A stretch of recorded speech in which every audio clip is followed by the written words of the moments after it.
Bien, hasta ahora, digamos, lo que estuvimos viendo fueron todas las fases del proceso de desarrollo, cómo se van ejecutando las diferentes actividades. Por último, habíamos visto lo que es la fase de verificación y validación, o sea, lo que son las pruebas y los diferentes tipos de pruebas que existen. Ahora nos toca, digamos, la última etapa del ciclo de desarrollo, que es la liberación y luego la evolución del software.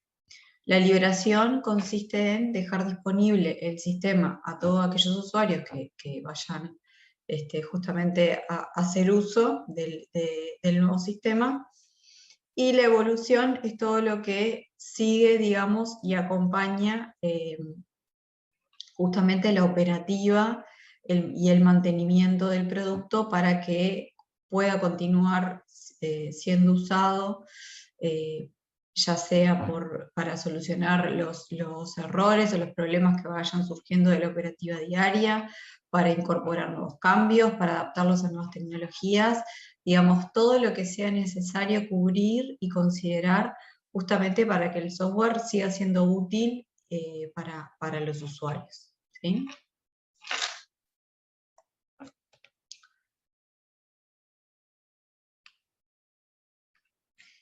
Bien, entonces como les decía, la liberación del sistema comprende todas las actividades que son necesarias luego de que se finalizó todo el ciclo desde recuerden, requerimientos, análisis, diseño, construcción y pruebas para que los usuarios comiencen a utilizarlo.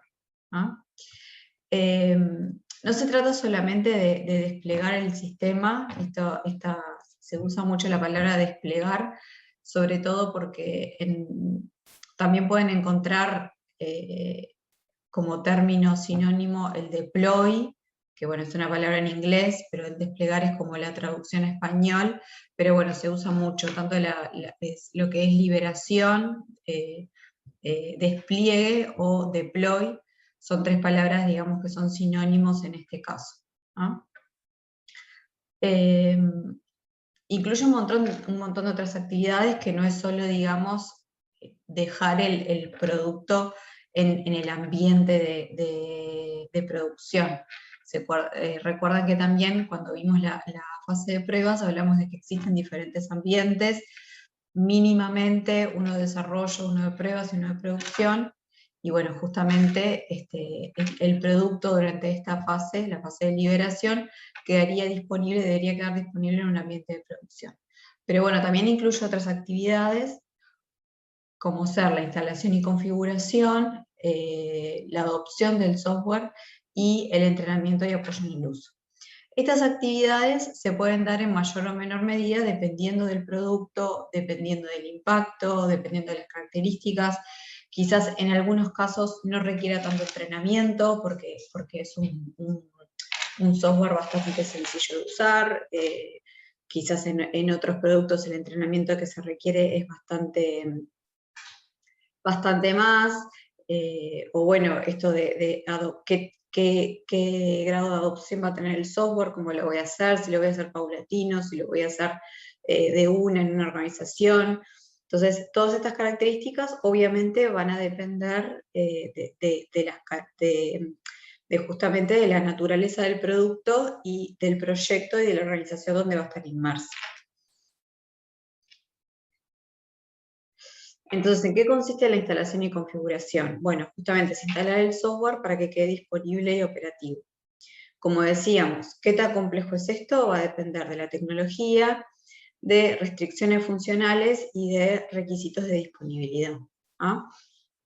Por ejemplo, yo puedo tener un requisito que sea que no puedo hacer ninguna instalación en determinados horarios, ¿no? Porque bueno, en general cuando yo hago una nueva instalación, tengo una indisponibilidad del sistema. Entonces, pueden haber algunas restricciones que justamente me impidan, digamos,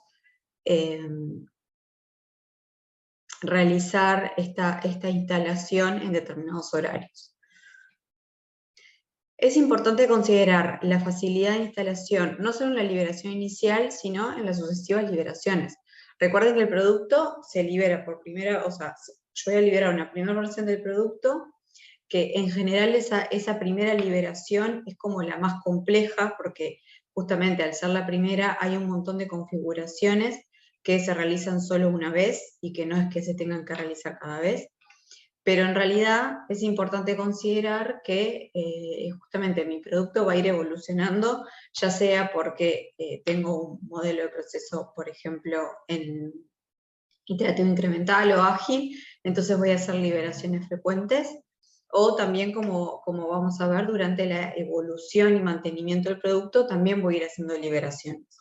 Entonces, la facilidad, ¿no?, que pueda tener esta instalación no solo afecta la primera liberación, sino todas las liberaciones siguientes. Y por eso es importante considerar que justamente sea fácil de instalar y de configurar.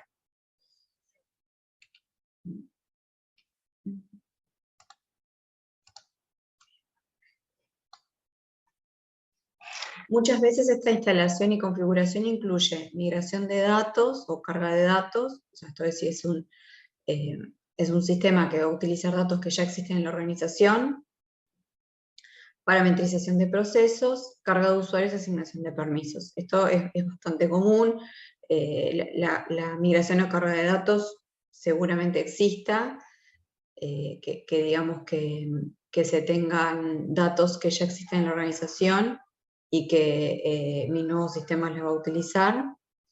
Lo que son carga de usuarios y asignación de permisos también, o sea, determinar cuáles son los usuarios que van a poder acceder al nuevo sistema y con qué permisos, y bueno, y si es necesario también parametrizar ciertos procesos en el nuevo sistema. Bueno, luego tenemos, si fuera necesario, lo que es la adopción o conversión. ¿Esto en qué consiste? En cuando es necesario sustituir un sistema nuevo por uno anterior, ¿sí? En este caso, yo lo que estoy haciendo es justamente reemplazando, ¿no? O sea, ya tengo un sistema que existe y que cubre de cierta forma las funcionalidades que requiero, pero bueno, lo estoy reemplazando por uno nuevo por los motivos que sea. Porque queda obsoleto de tecnología, porque tengo nuevos requerimientos y me conviene, digamos, hacerlo de vuelta. O bueno, también como decíamos, puede ser una nueva versión de un mismo producto. ¿Ah?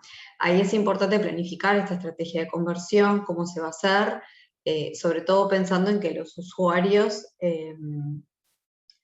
están acostumbrados a utilizar determinado sistema y que de un día para el otro eso va a cambiar. ¿Ah? Y también es importante definir qué hacer en caso de que el nuevo sistema tenga fallas importantes y no pueda continuar. ¿Qué hago? ¿Vuelvo a usar el sistema anterior? ¿Puedo hacer una vuelta atrás de la instalación? Todos esos aspectos también es importante tenerlos en cuenta y que pueden suceder. Más allá de todas las pruebas que se hagan, digamos, estos imprevistos pasan, entonces tengo que tener un plan de vuelta atrás que me permita determinar, no que en el momento vea, ay, no funciona, ¿qué hago? Sino ya de antemano tener planificado, bueno, en el caso de que por algún motivo no funcione el nuevo sistema, ¿cómo sería esa vuelta atrás? Y esto, como decíamos, la estrategia de adopción de un nuevo sistema, cómo voy a hacer ese plan de implantación, digamos, del nuevo sistema, también depende mucho de la organización, depende mucho del tamaño y de la complejidad del nuevo sistema, no es lo mismo que sea un sistema sencillo de usar, a que sea un sistema más complejo, la cantidad de usuarios que involucra, la cantidad de áreas, oficinas. Entonces, dependiendo de todo esto, es que yo voy a determinar si hago una adopción al estilo Big Bang, decir, bueno, de una implanto todo el sistema en toda la organización. Si lo hago paulatina, o sea, de forma incremental, por ejemplo, por módulo de sistema o por área, ¿no? Por oficina. Sí, hago un procesamiento en paralelo, que esto cuando tenemos un sistema que sustituye otro, que se acuerden que esto lo hablamos con las pruebas en paralelo, que cuando teníamos un sistema sustituía a otro, puedo hacer pruebas en paralelo en donde yo, digamos, pruebo el mismo caso de prueba en el nuevo sistema y en el sistema anterior para ver si da lo mismo. Bueno, esto es similar pero en ambiente de producción, o sea, yo mantengo por un tiempo determinado los dos sistemas en paralelo hasta que estoy segura que el nuevo sistema funciona correctamente. Y bueno, también obviamente siempre pueden haber estrategias híbridas, es decir, bueno, para una determinada oficina de negocio hago un Big Bang y para el resto voy paulatino. Eso, una vez más, va a depender 100% de las características de la organización, del proyecto, del producto, de los usuarios que lo vayan a usar. ¿Tá? Entonces es importante tener en cuenta que existen diferentes estrategias y que bueno, que dependiendo de todas estas características, cuál va a ser la mejor en cada caso. Y bueno, por último lo que decíamos respecto al entrenamiento y al apoyo en el uso. Qué tanto entrenamiento y qué tanto apoyo también, una vez más, va a requerir de qué tan complejo es el sistema, de qué tan especializados son los usuarios o no, de qué tantos usuarios va a tener ese sistema. Puede ser que hayan sistemas que no requieran para nada entrenamiento y bueno, que de una, digamos, pueda liberar el producto y bueno, los usuarios ya están acostumbrados a utilizar nuevos sistemas y es sencillo, entonces no tengo que hacer ningún entrenamiento. Hay casos en los que sí, en los que por lo menos, por ejemplo, se puede hacer un manual de usuario y que los usuarios puedan tener acceso a cierta documentación o a cierta ayuda en línea para poder, si tienen dudas sobre el uso del sistema.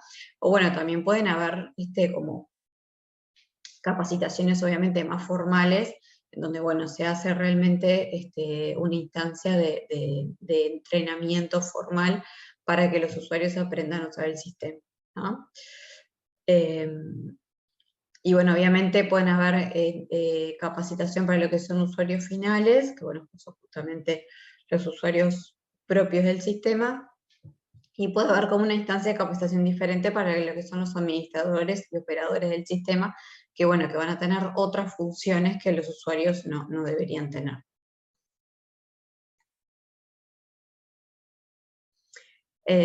Bueno, esto es lo que les decía, ¿no? Que depende de cada usuario cuáles son las necesidades de entrenamiento que van a tener. No es lo mismo un usuario que va a usar todos los días el sistema a uno que lo va a usar eventualmente. ¿Qué hago cuando tengo usuarios que se incorporan luego? Tengo que tener planificado, bueno, lo que les decía, quizás una capacitación, puede ser, por ejemplo, un video, ¿no? Que ya quede como disponible para que los usuarios lo puedan ver, o eso, documentación, ayuda en línea. Todo eso está bueno que esté preparado desde un inicio porque no puedo asumir que los usuarios que van a estar desde el inicio van a ser los mismos que van a estar siempre.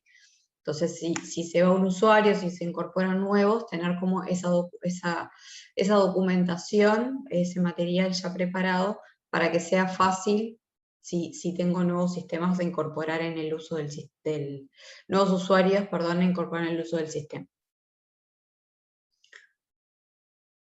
Y también tengo que prever cómo hago a medida que voy liberando nuevas funcionalidades, ¿no? Porque como decíamos, ya sea que estoy en un proceso de desarrollo, por ejemplo, iterativo incremental o ágil, donde voy haciendo liberaciones frecuentes, o durante la evolución y mantenimiento misma del sistema, que voy también incorporando nuevas funcionalidades o modificando las ya existentes, eso también tiene un impacto en los usuarios. Bueno, ¿cómo voy a gestionar eso? ¿Cómo voy a comunicar esas nuevas funcionalidades y cómo mis usuarios van a poder hacer uso de esas nuevas funcionalidades? Todo eso lo tengo que prever desde un inicio, ¿no?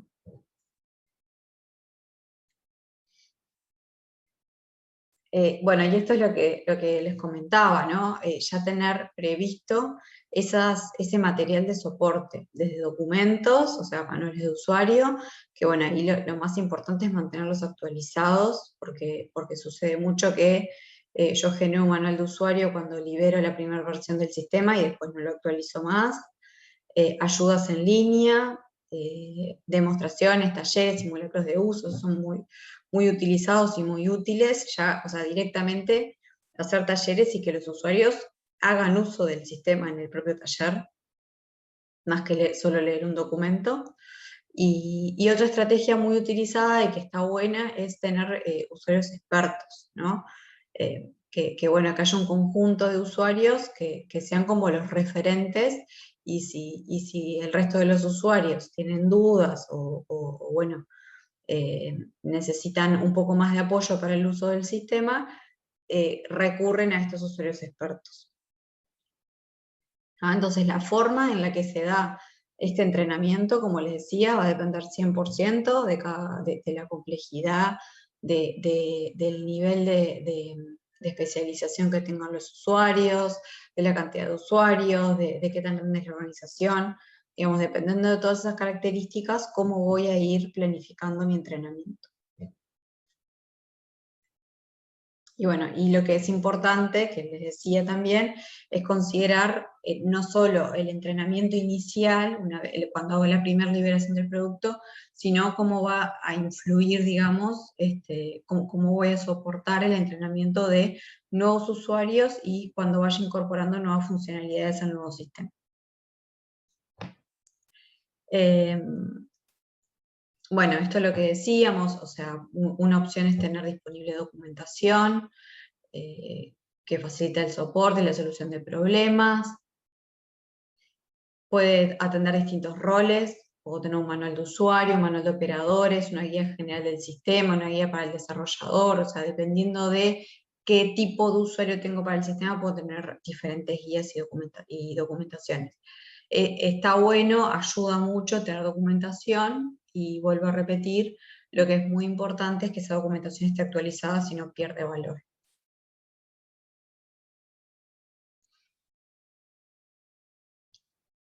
Y bueno, también es importante evaluar el entrenamiento, ¿no? Saber si la forma en la que hice el entrenamiento o en la que estoy dando apoyo fue efectivo o no, y eso lo puedo ver, por ejemplo, en qué grado de adopción tuvo, qué grado de uso o de adopción tuvo el sistema, qué también usan el sistema los usuarios, si tienen muchas dudas o no, o sea, si requieren mucho soporte. Y todo eso me sirve como lección aprendida, digamos, para planificar y evaluar cómo voy a seguir trabajando y cómo voy a seguir dando soporte y apoyo a los demás usuarios para futuros entrenamientos.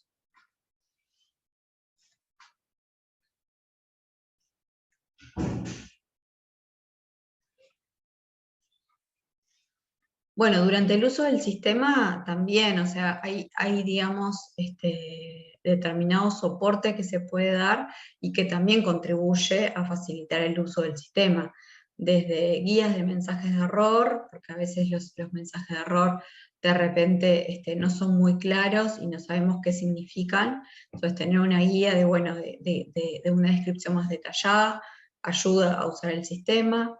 Guía rápida tipo manual de usuario que pueda accederlo fácilmente, una ayuda en línea, que bueno, puede ser desde un sitio web, un chat, tener disponible un teléfono donde me pueda comunicar, tener claro y implantado y definido un proceso para la gestión de incidentes. Esto no es nada menor. Cuando digo gestión de incidentes me refiero a cómo gestiono los errores que suceden en el sistema, que estos son errores en producción, ¿no?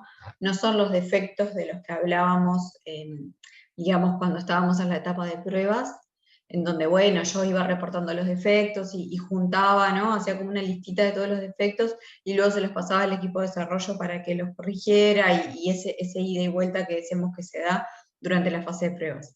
Acá yo estoy utilizando el sistema, imagínense, lo que decíamos, no sé, un software de un banco y tengo una lista, una cola de 20 personas y de repente tengo un error en mi sistema que me impide continuar. No puedo esperar días a ver cómo se resuelve. Entonces, ¿cómo procedo en ese caso? ¿A quién tengo que llamar? ¿Con quién me tengo que comunicar? ¿Qué información tengo que enviar?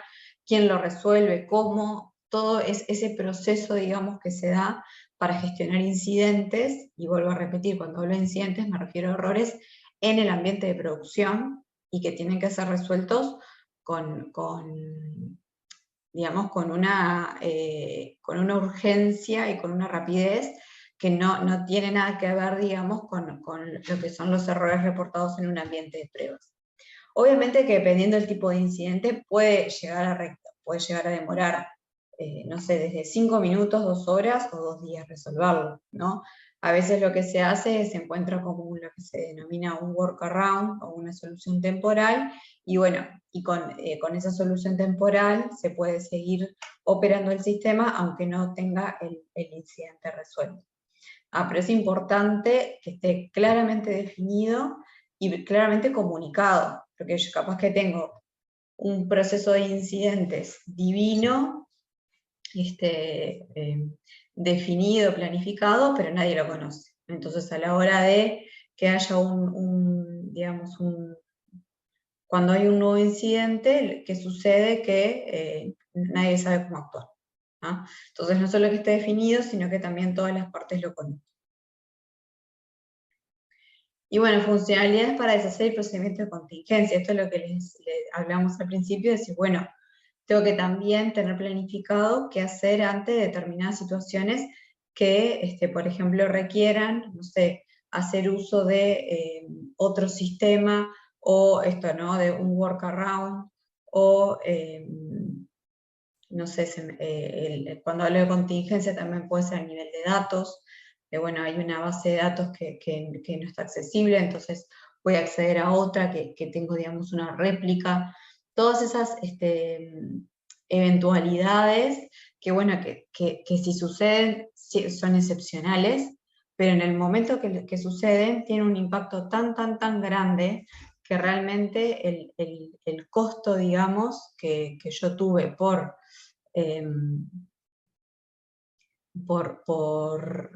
gestionar todas estas eventualidades de incidentes graves, realmente lo amerita. Entonces es importante tener un plan de contingencia que diga, bueno, ante eventos más de catástrofe serían, ¿no? No sé, tengo un error en el centro de cómputos, se me quema un servidor, como también considerar ese tipo de situaciones que obviamente quizás no suceden nunca o quizás suceden una vez cada muchos años, pero en el momento que suceden tienen un impacto tan grande que tengo que saber cómo gestionarlo de forma rápida.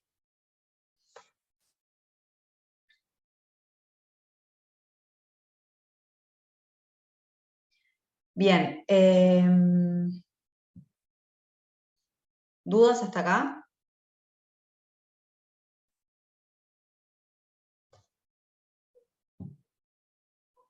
Bien, ahí No.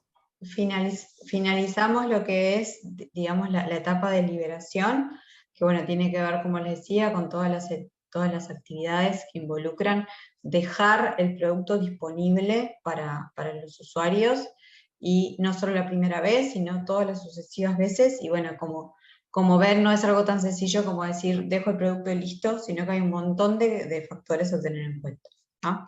Ahora vamos a comenzar con lo que es la evolución. Dame un minuto.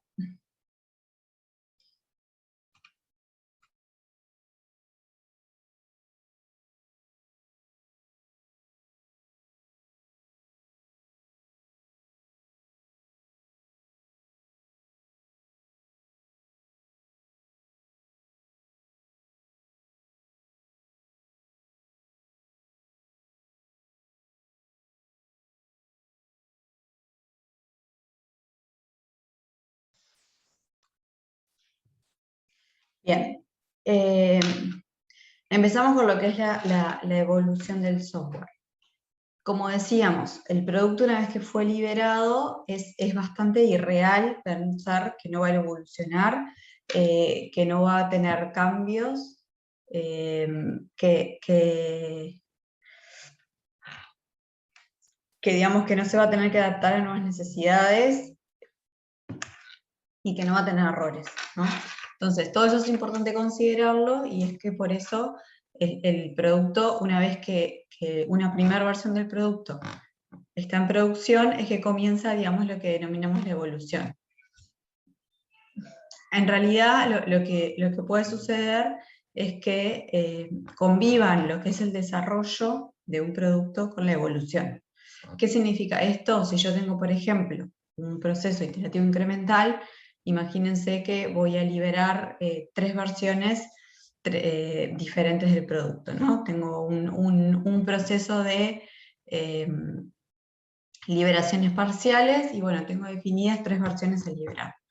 Entonces, libero la primera versión y esa primera versión ya entra en etapa de evolución y mantenimiento, como le llamamos, pero en paralelo yo estoy desarrollando la segunda versión. Entonces, lo que puede pasar cuando tengo un enfoque, por ejemplo, iterativo incremental o ágil, es que, digamos, conviva lo que es la evolución de la porción del producto de software que ya está en producción con el desarrollo de las nuevas versiones que aún se encuentran justamente como en proceso de desarrollo, ¿sí? Bueno, ¿por qué evoluciona? Lo que dijimos, para adaptarse al entorno operativo, para adaptarse al usuario, mejorar el desempeño, mejorar funciones, corregir errores, entre otros. ¿Ah? Y vuelvo a repetir, es bastante como utópico y real pensar que un software, una vez que queda operativo en producción, no va a sufrir ningún cambio. ¿Ah? Para que pueda se pueda continuar siendo, como dice ahí, útil y valioso para la organización.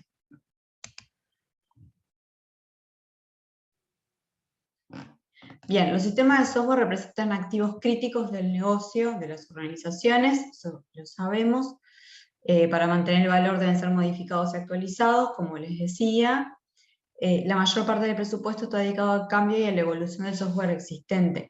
Esto capaz que nos llama un poquito la atención, pero si lo pensamos es muy cierto, porque bueno, nosotros podemos decir, bueno, ¿cuánto tiempo está un producto en un ciclo de desarrollo?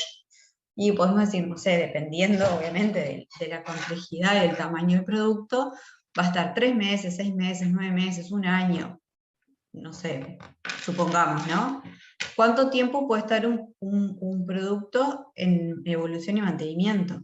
5, 10, 20 años. O sea, en realidad el tiempo y los recursos que uno dedica a la fase de evolución y mantenimiento es muchísimo mayor a la que dedica durante el desarrollo. Y por eso es que, también recuerdan que esto lo hablamos como en las primeras clases, es importante cuando uno está desarrollando un producto nuevo, que tenga en cuenta determinadas características y atributos de calidad que van a influir luego durante el mantenimiento. Si yo desarrollo un producto pensando que nunca se va a tener que cambiar y no me importa qué tan modular es el producto, qué tan mantenible, qué tan fácil o difícil es incorporar cambios, entonces, digamos, no estoy considerando los costos futuros, ¿no? Estoy considerando solo el desarrollo actual. Y es muy importante hacer esto, y lo que sucede muchas veces es que el equipo que desarrolla no es el mismo que el equipo que mantiene el producto. Entonces el equipo que desarrolla realmente no le interesa o no le es de valor estar pensando en, bueno, en que a otros les sea más fácil mantener el producto, ¿no? Y eso es un grave error, ¿no? Es algo que sucede, pero que obviamente no está bueno, sino que uno desde el inicio, durante todo el ciclo de desarrollo, es importante que considere, que tenga en cuenta aquellos atributos de calidad que son muy importantes para que luego el mantenimiento de este producto, que como les decía, va a estar 5, 10, 20 años en fase de mantenimiento, pueda tener un costo que sea el menor posible, ¿no? Bien, ¿y cuáles son las actividades que se dan durante la fase de evolución o de mantenimiento?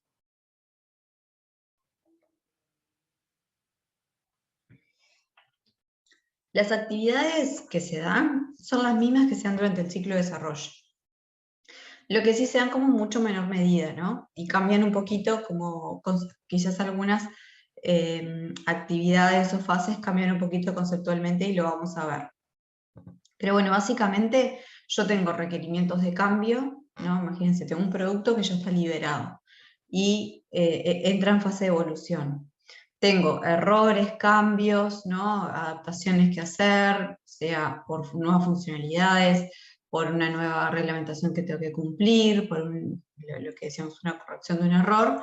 Entonces esos terminan siendo requerimientos, ¿no? O sea, como cuando tengo requerimientos de un sistema nuevo, acabo de tener requerimientos sobre algo que ya existe.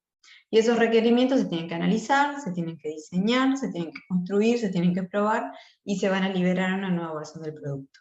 O sea, las actividades, el objetivo de cada una de las actividades y de las fases, ya sea en un proceso de desarrollo o en un proceso de mantenimiento, son las mismas. Básicamente son las mismas.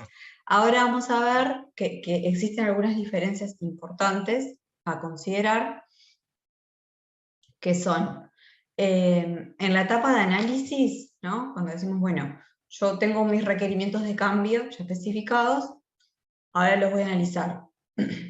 No es lo mismo el análisis que tengo que hacer de un sistema nuevo que no existe, que hacer un análisis de cómo impactan determinados requerimientos en un sistema que ya tengo, ¿no? Entonces, justamente lo que les decía, es un análisis de impacto, ¿no? Bueno, cómo los nuevos requerimientos influyen sobre el sistema que ya existe, y no cuando estoy en un ciclo de desarrollo, es bueno, hago un análisis de cuál es la mejor solución que le puedo dar a estos nuevos requerimientos que tengo. Entonces ahí hay un cambio, digamos, en la forma en la que hago el análisis. El análisis se hace de cualquier forma. El tema es si yo analizo algo de cero, que no existe nada, o si tengo que analizar el impacto que tengo por incorporar algo, incorporar algo nuevo, o corregir algo, cambiar algo sobre un sistema ya existente, ¿no? Y lo mismo en las pruebas, ¿no? Porque las pruebas, lo que tiene durante la fase una diferencia importante entre las pruebas durante el desarrollo y las pruebas durante el mantenimiento, es que tengo que poner un gran foco en las pruebas de regresión. ¿Se acuerdan de lo que eran las pruebas de regresión? Las pruebas de regresión, yo lo que tengo que verificar es si mi producto sigue funcionando correctamente luego de haber incorporado determinados cambios o correcciones. ¿Ah? Entonces, en realidad, justamente tengo que tener un gran foco, porque si yo estoy incorporando cosas nuevas a un producto que yo ya probé y yo ya sé que funcionaba correctamente, digamos, ahora con estos cambios o correcciones que hice, tengo que asegurarme que no impactó negativamente en las funcionalidades que yo ya había probado y que estaban correctas, ¿tá? Entonces, durante la fase de evolución y mantenimiento hay un foco importante en las pruebas de regresión, ¿no? Y bueno, pero igual, como les decía, las fases que se ejecuten, las actividades son las mismas, lo que cambia es que no es lo mismo, digamos, lo que tengo que hacer cuando parto de la nada es, bueno, voy a construir un sistema nuevo de cero, a cuando lo que tengo que hacer es cambiar algo que ya existe. Entonces, van a haber pequeñas diferencias, pero conceptualmente y el objetivo de cada fase es la misma.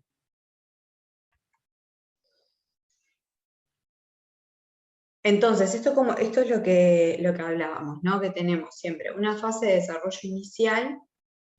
Una vez que se culminó ese desarrollo inicial y se libera el producto, comienza la fase de evolución, ¿no? Que es, bueno, el sistema está en uso y necesita evolucionar, necesita adaptarse, necesita cambiar para poder continuar siendo útil para la organización, ¿no? Otra cosa que les decía es que la fase de desarrollo inicial y la de evolución podrían convivir, porque yo podría tener determinadas partes del producto que todavía están en desarrollo y otras partes del producto que ya se liberaron y están en evolución, ¿no? O sea que esto en realidad podría estar con estas dos como fases bueno, etapas es como el ciclo de vida del producto, podrían convivir. Luego lo que llamamos servicio es, bueno, el producto sigue siendo útil, yo lo sigo usando, pero tiene un mantenimiento mínimo. ¿Ah? No agrego nuevas funcionalidades, lo único que puedo hacer es quizás corregir algún error que sea crítico. ¿Ah? Esto sucede sobre todo con sistemas que son muy viejos, que tienen tecnologías obsoletas, y donde hacer algo nuevo, corregir, o sea, incorporar un nuevo cambio es muy costoso. Entonces, bueno, a mí el sistema tal cual existe todavía me sirve, pero sé que si le tengo que incorporar un cambio, me sale muy caro, entonces no lo hago. Trato de mantenerlo al mínimo mantenimiento y corrección de errores críticos. ¿Tá? Estos productos en general lo que tengo que hacer es evolucionarlos, ¿no? O sea, cuando ya entro en la etapa de lo que denominamos servicio, vieron que después ya viene el retiro gradual, que significa que, bueno, que en algún momento, o sea, yo ya no puedo hacerle más cambios a ese sistema porque, bueno, eso, ¿no? Es muy viejo, ya es inmantenible, la tecnología está obsoleta, entonces ahí, bueno, ya tengo que ir pensando, cuando están en una etapa de retiro gradual, ya tengo que ir pensando en sustituir ese producto por un nuevo, ¿no?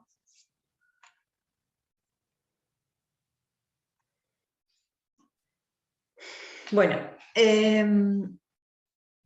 las propuestas de cambio guían la evolución del software, que es lo que decíamos, bueno, estos nuevos cambios que van surgiendo me van diciendo, bueno, cómo va a ir evolucionando el sistema, cuáles pueden ser estos cambios y requisitos que ya existían desde un inicio, pero que por motivos de, por ejemplo, prioridad o tiempos o lo que sea, no se pudieron realizar en las primeras liberaciones. Nuevos requerimientos que hayan aparecido, porque cambió el contexto, cambió la realidad, porque me di cuenta de algo que no había tenido en cuenta antes, o eso, surgió una nueva reglamentación o lo que sea. Errores obviamente que van a suceder, o nuevas ideas que también podamos tener y que contribuyan a darle valor al producto, ¿no?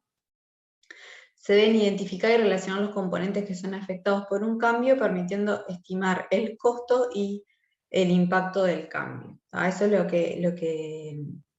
que también hablábamos, ¿no? De siempre, o sea, el foco está siempre en el análisis de impacto, porque yo estoy cambiando, modificando algo que ya existe, no es que estoy construyendo algo de cero, ¿no?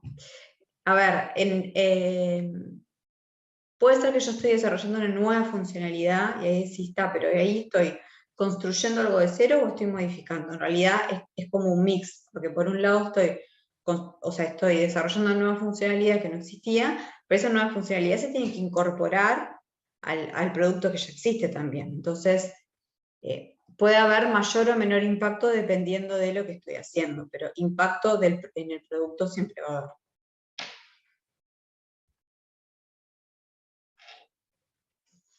Entonces, como este es el ciclo que hablábamos, una vez que tengo un nuevo sistema en producción, voy a identificar un montón de cambios, porque va a pasar, es inviable pensar que no va a pasar. Esos cambios se van a proponer, se van a analizar, va a suceder todo el ciclo de desarrollo que conocen, desde requerimientos, análisis, diseño, implementación, pruebas, todas las actividades, como les decía, quizás con algún foco diferente, pero bueno, va a suceder el ciclo de desarrollo y justamente se continúa con ese proceso de evolución del software, donde yo sigo identificando cambios y sigo incorporando cambios en el nuevo sistema.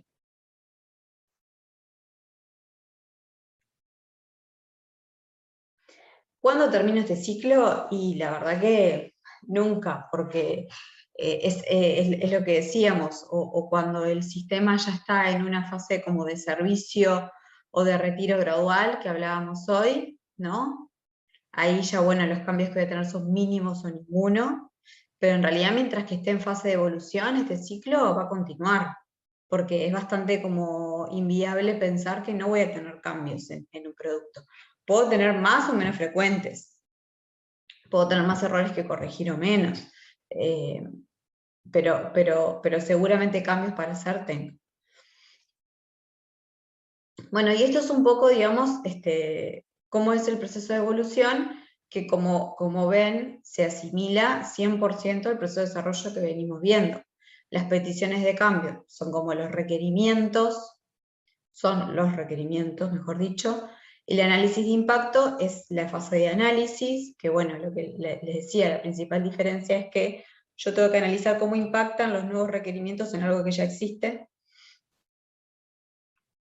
Luego voy a planificar qué voy a incorporar en esta versión.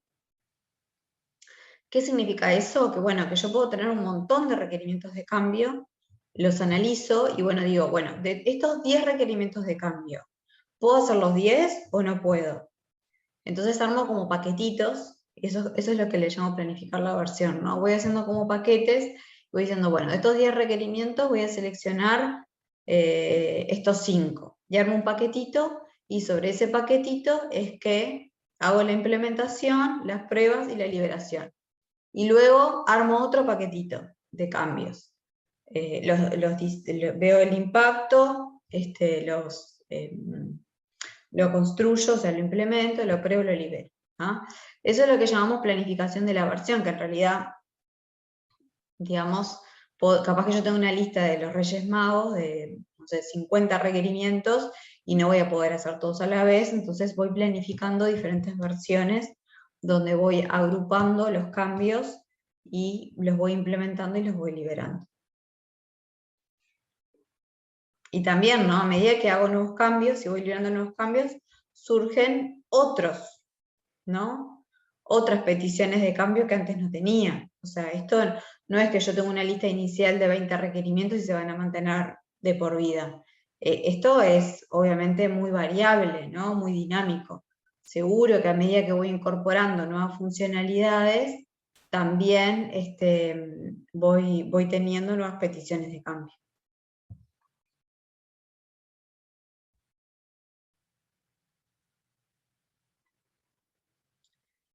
Bien, esto es lo que hablábamos, ¿no? Análisis de impacto.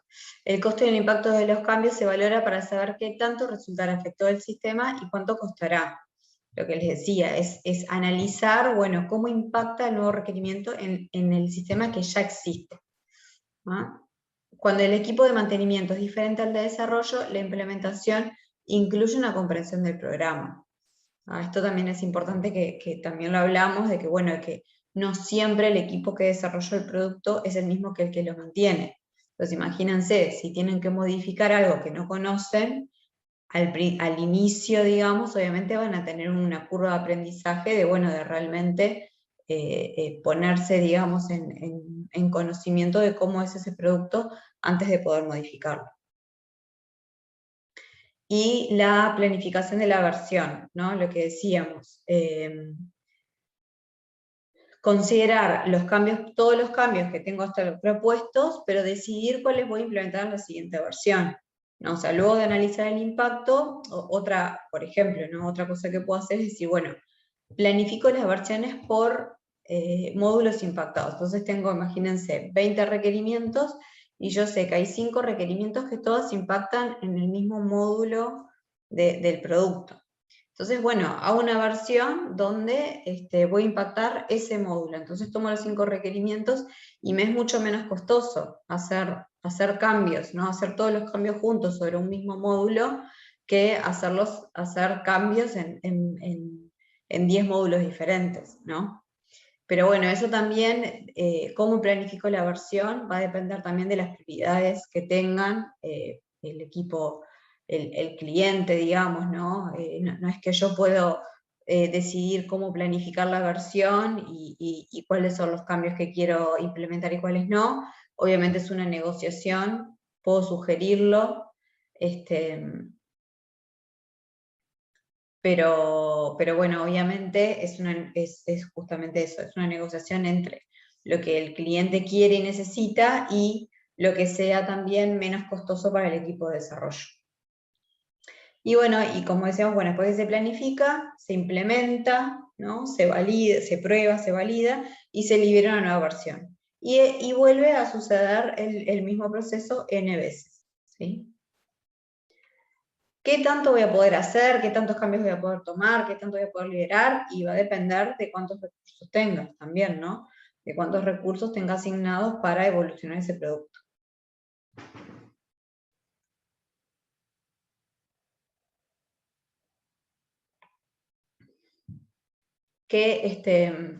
También otra cosa que sucede es que, bueno, no es lo mismo la fuerza o la prioridad que se le da a un sistema nuevo o a un desarrollo nuevo que a un mantenimiento. En general, una vez que el producto como que ya entra en régimen, como que se le saca un poco de fuerza y de prioridad, entonces no es fácil conseguir los recursos para continuar evolucionando un producto.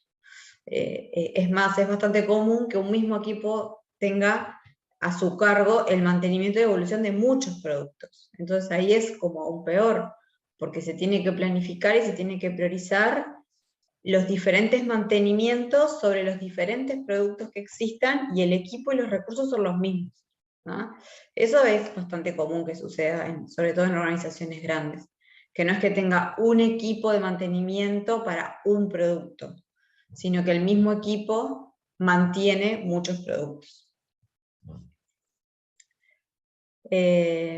Bueno, esto es parte de lo que veíamos viendo, ¿no? Durante el proceso se analizan los requerimientos y pueden surgir modificaciones a los cambios propuestos, obviamente. En la primera etapa de implementación del cambio puede implicar entender el programa, especialmente si los desarrolladores no son responsables de la implementación del sistema desarrollado originalmente, o sea, si el equipo de mantenimiento es diferente al equipo de desarrollo. Entonces, yo tengo que entender cómo está estructurado e implementado el programa para justamente saber cómo hago para cambiar, ¿no? Otra cosa muy importante durante el mantenimiento, que no lo he mencionado, pero que es muy importante, es la actualización de la documentación. ¿Se acuerdan que cuando vimos las diferentes fases del ciclo de desarrollo, mencionábamos muchas veces de que era muy importante la documentación que se generaba durante el ciclo de desarrollo, justamente para ser utilizada durante la fase de mantenimiento? Porque más aún, si pasa como dice acá, que si tengo un equipo de mantenimiento que es completamente diferente al equipo de desarrollo, la documentación va a ser súper valiosa para ese equipo de mantenimiento, para conocer realmente el producto, ¿sí? Entonces, ¿qué pasa con esa documentación, ¿no? Durante la fase de mantenimiento? Y obviamente también la tengo que actualizar, ¿no? No es que, bueno, la documentación la genere durante el ciclo de desarrollo y ya está, y con eso es suficiente. Obviamente que si yo incorporo nuevos requerimientos, hago nuevos análisis, tengo impactos en el diseño, tengo nuevos casos de prueba, todo eso es documentación que hay que impactar para mantenerla actualizada, ¿no? Yo puedo tener, dependiendo de cada organización y cómo se defina, puedo tener documentación como específica de cada uno de los mantenimientos, o no, pero eso depende de cada organización. La buena práctica es que sí, que exista documentación propia de cada mantenimiento, pero además hay documentación propia del producto, como les decía, ¿no? Los requerimientos, el diseño, la arquitectura, los casos de pruebas. Hay determinada documentación base que se tiene que actualizar con cada nuevo cambio, con cada nuevo mantenimiento que se hace, ¿no? Eso es muy importante. Bueno, ¿y qué sucede con los cambios urgentes? Porque si, por ejemplo, si tengo que hacer un cambio urgente, una corrección, tengo la fila de 20 personas esperando para ser atendida, y yo tengo que analizar, especificar el cambio, analizarlo, diseñarlo, ver cómo impacta, estimarlo, planificarlo, implementarlo, probarlo. La gente, o sea, es imposible pensar que un ciclo común de implementación de un cambio se pueda dar para cambios urgentes. Entonces, los cambios urgentes en realidad se implementan como tales, ¿no? O sea, se tienen que implementar de forma urgente porque un cambio urgente es para apagar un incendio, o, por ejemplo, ¿no? Si es una falla grave, intentar repararlo en el menor tiempo posible para poder continuar con la operación normal del sistema, aunque eso no sea resolver el problema, que eso muchas veces pasa, ¿no? Y lo vuelvo a repetir, que a veces lo que encuentro es una solución temporal, un workaround, que me resuelve el problema en el momento, pero después tengo que continuar trabajando de forma planificada para resolver el problema de forma de raíz, digamos, ¿no? Por ejemplo, si hay cambios en el negocio que requieren una rápida respuesta, sea que la competencia lanza un producto, o sea que tengo que implementar una nueva ley de acá a un mes, porque se aprobó la ley y tiene que estar implementada. Entonces, bueno, cuando tengo así como plazos tan estrictos, seguramente haya fases yo voy a intentar en la mejor medida posible seguir todas las actividades y fases del proceso de desarrollo, pero quizás hay algunas actividades que las puedo dejar para después. Por ejemplo, actualizar la documentación. Es algo que puedo hacer post-mortem. No, es importante hacerlo, es muy importante hacerlo, pero si yo tengo un mes para implementar un cambio, seguramente me enfoque en ver cuál es la solución, en la implementación, en las pruebas, y cuando termine todo eso, actualizo la documentación, ¿sí? Entonces, dependiendo de qué es lo que necesite, cuándo, cómo, en qué tiempos, yo voy a ir viendo, bueno, cuál es el mejor proceso que voy a seguir. Siempre lo tengo que hacer de la manera más ordenada posible, pero obviamente hay situaciones críticas y excepcionales, porque no, si todos los días tengo un cambio urgente, hay algo que está mal, seguro. Los cambios urgentes deberían ser excepcionales, esto, ¿no? Un error, una caída de un sistema, una nueva reglamentación, algo como que, bueno, que en realidad amerita un procedimiento excepcional. Y ante ese procedimiento excepcional, yo puedo saltearme, digamos, algunas actividades, pero una vez que finalice de implementar el cambio urgente, es como que tengo que revisar, ¿no? Tengo que hacer como una retrospectiva de, bueno, qué fue lo que no pude hacer durante la implementación de ese cambio urgente y hacerlo post-mortem. Por ejemplo, actualizar la documentación. O, por ejemplo, si me doy cuenta que la solución que elegí no es una buena solución, planificar con tiempo poder implementar la mejor solución. O esto es decir, bueno, si yo implementé un workaround, una solución temporal, bueno, planifico con tiempo cómo implementar una solución definitiva de mejor calidad. ¿Sí?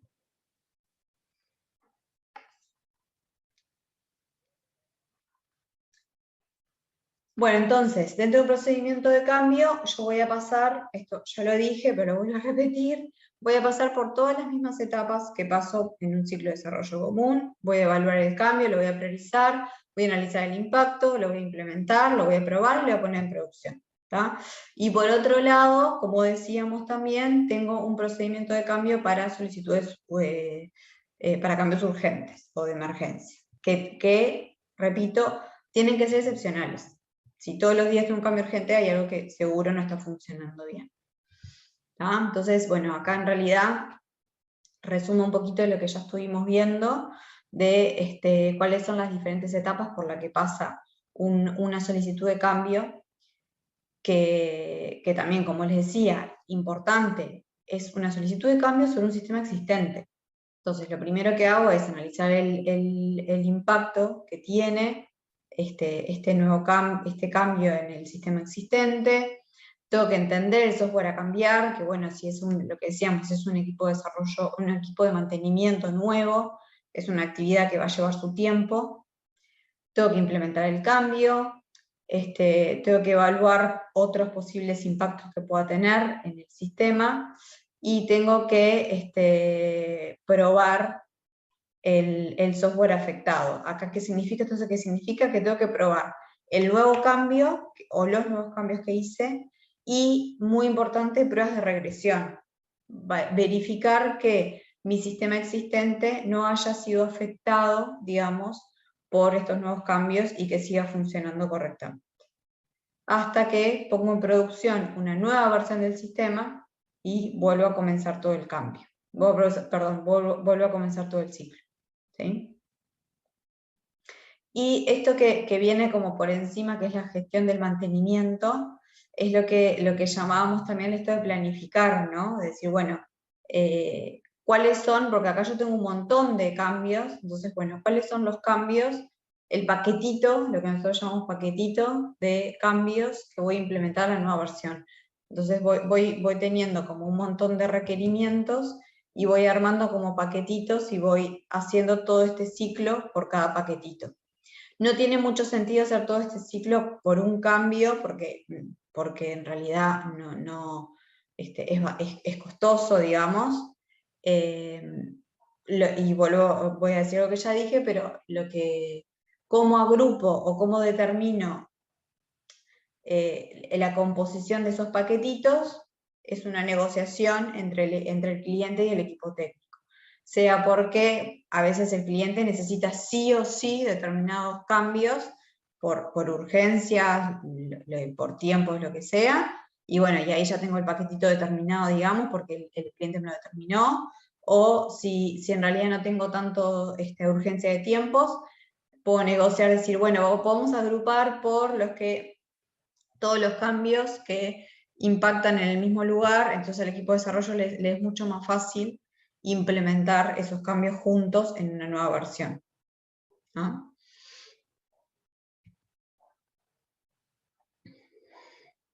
¿Dudas hasta acá?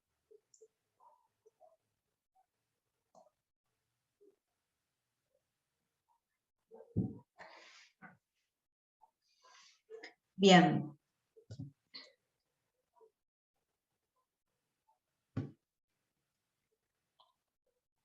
Hablamos de que el análisis de impacto es muy importante durante el ciclo de evolución y mantenimiento, ¿no?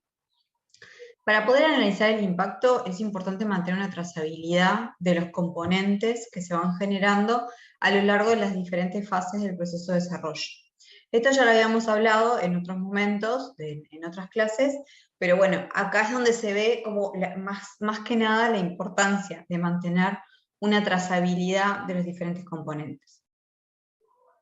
Porque si yo sé, por ejemplo, ¿no? Tengo un nuevo requerimiento, tengo un impacto en un requerimiento que existe, ¿no? Un nuevo requerimiento. Entonces, yo tengo que empezar a ver ese requerimiento, a qué componentes afecta, esos componentes de diseño, a qué componentes de código afecta, esos componentes de código, a qué casos de prueba afecta, ¿sí? Entonces, si yo tengo lo que llamamos, esto es una matriz de trazabilidad, yo tengo una matriz de trazabilidad donde yo tengo especificado cómo es la trazabilidad, ¿no? La relación entre cada uno de los componentes que se van generando en cada una de las fases del proceso de desarrollo, es mucho más fácil hacer un análisis de impacto, ¿no? Es bastante costoso mantener una matriz de trazabilidad, porque imagínense que esto puede tener, no sé, requerimientos, pueden haber cientos, componentes de código más aún, casos de prueba muchísimos, entonces mantener esta trazabilidad no es nada sencillo, pero me da un valor agregado muy importante a la hora de tener que analizar un impacto. Entonces, poniendo en la balanza, si yo tengo una buena matriz de trazabilidad, hacer análisis de impacto va a ser muy sencillo. Si yo no tengo una buena matriz de trazabilidad, hacer análisis de impacto voy a tener que recorrer componente por componente, evaluar cómo impacta, ver, bueno, y este componente de diseño, dónde fue construido en el código y cómo fue probado. O sea, tengo que hacer ese trabajo, digamos, de hormiguita, cada vez que tenga que analizar el impacto de un cambio, ¿no? Entonces, nada, sopesar una cosa o la otra. Puedo tener un punto intermedio donde tengo, por ejemplo, una matriz de trazabilidad básica que no sea tan costosa de mantener y que me ayuda en el análisis de impacto. Y bueno, y a medida que voy a evaluar el impacto de cada cambio, como que entro en detalle en componentes específicos, ¿sí? Bueno, esta es otra forma, en realidad, en vez de una matriz de trazabilidad, un grafo O sea, son como diferentes formas de ver lo mismo. Lo importante es mantener la información, digamos, de cómo se da la trazabilidad de cada uno de los componentes del proceso de desarrollo, ¿no? Para poder facilitar el análisis de impacto. De hecho, hay muchos errores que se dan durante la fase de evolución y mantenimiento de un producto que tienen que ver con no haber hecho un buen análisis de impacto. Hay muchos errores, ¿sí? Porque no me di cuenta que si yo estaba tocando el R1, también estaba afectando al componente 7, que eso afectaba a la clase de diseño 7, que afectaba al componente de código 6. Entonces, como ese impacto no lo había detectado, no lo detecté tampoco en las pruebas, y bueno, y libero una nueva versión que me doy cuenta después cuando yo estoy en producción que tenía un impacto que no fue detectado antes, ¿no? Entonces, hacer un buen análisis de impacto me trae muchos beneficios, me previene retrabajo a futuro, de que bueno, justamente por tener impactos no detectados y no deseados por nuevos cambios.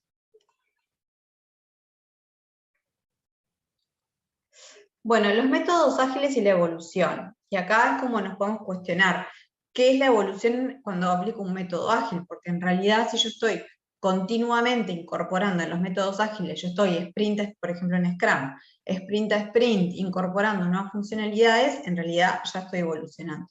Y sí, claramente en un desarrollo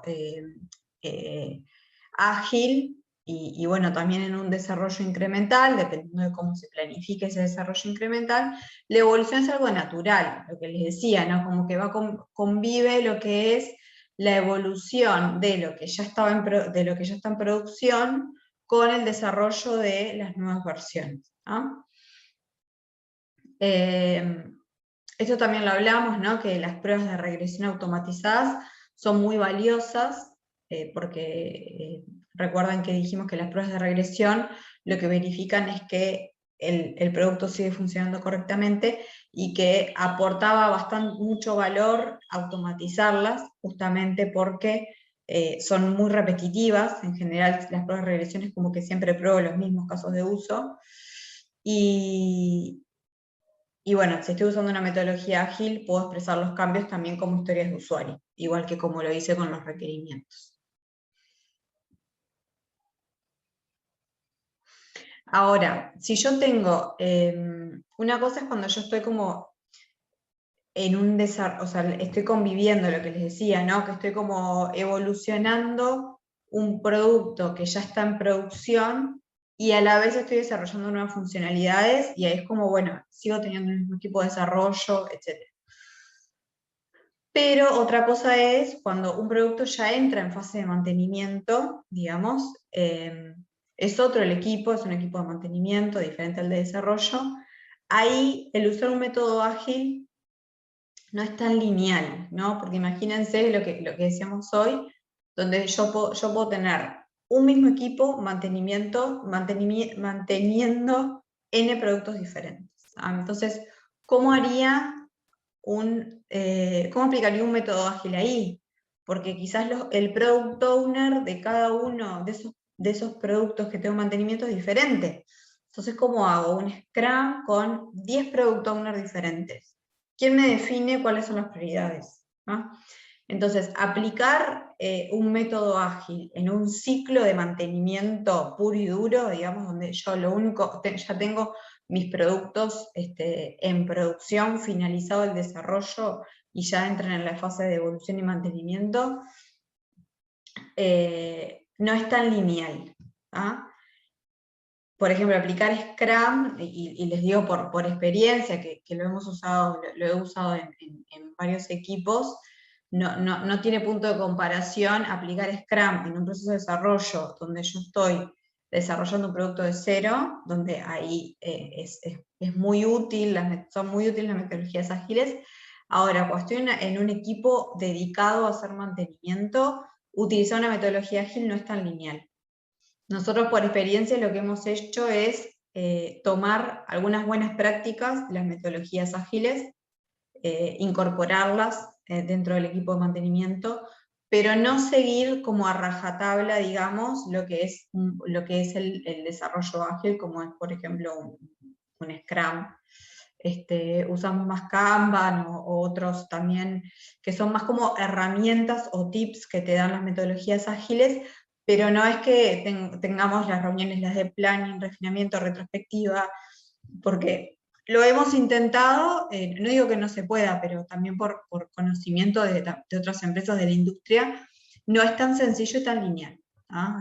Por eso que les digo, que imagínense un mismo equipo manteniendo muchos productos, muchos product owners, ¿quién me define las prioridades? ¿Cómo sé de estos 20 requerimientos? No tengo un product owner que me diga, entonces es como una negociación punto a punto. Y por otro lado, también lo que nos ha resultado bastante mejor es que en equipos de mantenimiento, en general, las liberaciones las hacemos mensuales. No esto de los sprint cortitos de 2 semanas, porque en 2 semanas, en realidad, salvo que tengas algo urgente, como decíamos, en general no te da para, o sea, como tenés muchos productos que mantener, en 2 semanas no puedes avanzar mucho. Entonces, lo que en general se hace es una planificación mensual. Pero eso les cuento como mi experiencia, obviamente, y de algo que conozco también de experiencias de la industria, pero lo que sí es, por lo que conozco de la práctica, digamos, no es tan así como sabemos que las metodologías ágiles en procesos de desarrollo aportan mucho valor, obviamente, dependiendo del contexto y que estén dadas las características. Para equipos de mantenimiento puro y duro, no es tan lineal o no es tan fácil esa gestión. Bien, sistemas heredados. Los sistemas heredados, o también se llaman sistemas legacy, por si también lo escuchan por ahí, son esos sistemas viejos, que no sé si tuvieron la oportunidad de encontrarse con alguno de ellos, pero bueno, esos sistemas que uno pregunta, ¿y por qué sigo teniendo este sistema? Bueno, que en realidad, obviamente, la mejor decisión sería descontinuarlo y evolucionarlo, pero bueno, tiene un rol tan crítico para el negocio y puede ser tan costoso modificarlo, que bueno, que tomar la decisión de reemplazar un sistema legacy no es una decisión nada fácil ni que se toma de un día para el otro. Entonces, bueno, no es que no se pueda hacer, pero se tiene que planificar con mucho cuidado y esos son sí los proyectos que llevan años, ¿no? Es decir, bueno, sustituir un sistema heredado, o un sistema que se construyeron hace quizás 20, 30 años, y hoy en día, obviamente, la tecnología que tiene es obsoleta, quiero cambiar algo y no sé ni por dónde empezar para entrarle a ese sistema. Tienen un rol muy crítico para el negocio y por eso son importantes, pero justamente es fundamental tenerlos tenerlos presentes y ver cuál es el mejor momento para evolucionar, ¿no? Bueno, como lo decíamos, mantener estos sistemas tiene dificultades y es muy costoso. En general, ya no existen recursos que puedan mantener esas tecnologías tan viejas, dificultades para entender el código, porque fue modificado por muchas personas a lo largo de los años. El sistema se va degradando con los sucesivos mantenimientos, esto también habíamos hablado de que la calidad del software se va degradando. Bueno, documentación, imagínense, si hay que mantener la documentación de un sistema a lo largo de 20 años, también se puede complicar. puede tener vulnerabilidades de seguridad, porque bueno, hace muchos años este tema no estaba tan en el tapete como está ahora, no se le daba tanta prioridad digamos, a lo que son los requerimientos no funcionales de seguridad. Problemas para integrarse con sistemas construidos con tecnologías nuevas, seguramente no sea posible. Seguramente tampoco tenga soporte oficial de la tecnología que utilice. El hardware se vuelve obsoleto y costoso de mantener, y también puedo tener problemas a nivel de datos. O sea, los sistemas heredados son muy críticos para el negocio, son esos de los que no puedo prescindir, que digo, bueno, lo bajo y veo cuando lo evoluciono, no es viable. Sé que en algún momento se tienen que evolucionar, pero es algo que se tiene que planificar con mucho cuidado. Requiere mucho tiempo, requiere mucho dinero, porque es una inversión que se tiene que hacer. Por lo tanto, mientras que no se puede hacer, es importante saber que ese sistema está ahí, y como tal tengo que considerar que es un sistema crítico, ¿no? Pero que no debería mantener. Esto es lo que decíamos, ¿no? Tomar la decisión de reemplazar un sistema heredado puede ser costoso y riesgoso, no existe la especificación completa del sistema, los procesos de negocio seguramente tengan que ser modificados, las reglas de negocio pueden estar hardcodeadas en documentación. ¿Qué significa eso? Que las tengo en el código, pero no las tengo escritas en ningún lado. Y bueno, obviamente construir un nuevo software de estas características trae mucho tiempo y muchos costos y riesgos, ¿no? ¿Significa que no se puede hacer? No, no significa que no se puede hacer. Significa que es algo que hay que planificarlo cuidadosamente y que no es que se haga de un día para el otro.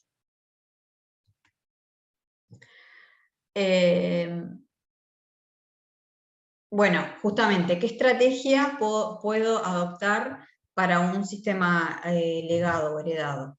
Desechar el sistema por completo, modificar los procesos de negocio de forma tal que no sea necesario, o sea, desecho ese sistema y modifico el proceso de negocio para que sean otros sistemas los que soporten mis procesos de negocio. Bueno, continuar manteniendo el sistema, sabiendo que en algún momento eso va a tener que cambiar. Transformar el sistema por medio de una reingeniería, que eso dependiendo de cuál sea el producto legado, si es posible o no. Ahora vamos a ver qué es una reingeniería. O reemplazarlo con un sistema nuevo. Pero bueno, vuelvo a repetir, dependiendo de las características, la urgencia, los recursos que tenga, cuál va a ser la mejor estrategia a seguir. Entonces, acá tenemos algunos ejemplos de valoración para un sistema legado, ¿sí? Entonces, de acuerdo a lo que muestra esta gráfica, que está interesante para entender, de acuerdo al valor empresarial que tiene un sistema, ¿no? Y a la calidad que tiene también ese sistema, es que voy a definir cuál es la mejor acción a tomar. Entonces, si yo tengo un sistema que tiene bajo valor empresarial y baja calidad, ¿qué es lo mejor que puedo hacer? Desecharlo, ¿sí? Porque en realidad es un sistema justamente que no le aporta valor al negocio y es de mala calidad. Entonces, en realidad lo mejor que puedo hacer es desechar ese sistema. Si hay alguna funcionalidad que sea importante, veo cómo la puedo rehacer, pero si tiene bajo valor para el negocio, en realidad no debería haber nada crítico. Si yo tengo un sistema que tiene bajo valor para el negocio, pero tiene alta calidad, entonces lo que voy a hacer es, los voy a mantener, pero no voy a aceptar cambios costosos, ¿sí?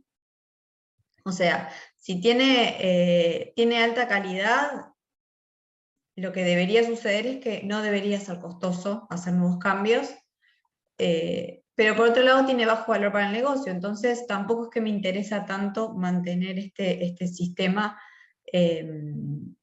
digamos, de que voy a priorizar los cambios, no voy a priorizar tanto los cambios en este sistema justamente porque no le da mucho valor al negocio.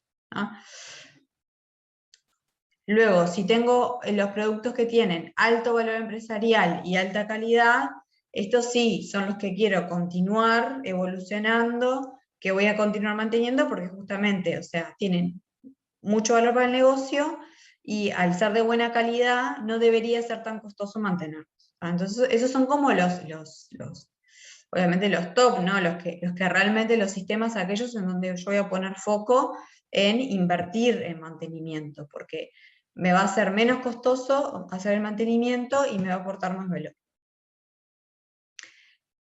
Y por último, si tengo los que son de alto valor empresarial y baja calidad, en realidad ahí esos son justamente, dan una contribución al negocio, pero son caros de mantener. Entonces voy a intentar, a la medida de lo posible, poder reestructurarlo o reemplazarlo, porque si cada vez que me piden un cambio yo lo tengo que hacer, porque es valor, es importante para el negocio, pero me sale muy caro, entonces la ecuación no me sirve.